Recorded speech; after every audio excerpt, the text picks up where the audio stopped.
Hello everyone. आज मी ऑफिसवरून आले आणि जेवणच नाही केलं, तशीच झोपी गेले. मग काय, मला रात्रीचे 12 वाजता भूक लागली होती, म्हणून मी दूध आणि बिस्किट खाल्लं आणि झोपून गेले.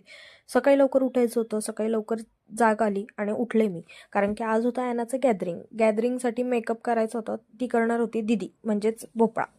तर मग काय, मी उठले सकाळी, तोपर्यंत भोपळा आलेला होता आणि त्याला जाम थंडी वाजत होती. कुडकुड कुडकुड कुडकुड असं चाललं होतं तिचं. मस्त ॲक्शन वगैरे करून दाखवत होती. मग काय, मेकअप करायला घेतला, कारण की ती एक प्रोफेशनल मेकअप आर्टिस्ट आहे, सो मेकअप छान करते ती. आणि मस्त टेपरी वगैरे तिला आणली होती आयनाला आम्ही.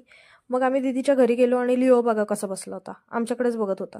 देन आम्ही आवरलं आणि गॅदरिंगसाठी गेलो, कारण की आयनाचं गॅदरिंग थोडंसं लेट चालू होणार होतं, म्हणून आम्ही थोडंसं लेट निघालो घरातनं. आणि मग काय, गॅदरिंग बघितलं आणि स्वतःच्याच शाळेचे दिवस आठवले.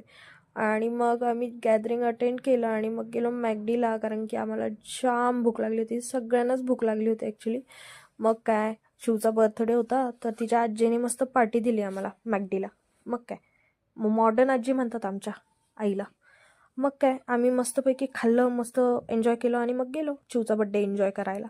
तिथे पण मस्त एन्जॉय केलं, कारण की तिच्या आवडीचं थीम झालं होतं, युनिकॉर्न थीम.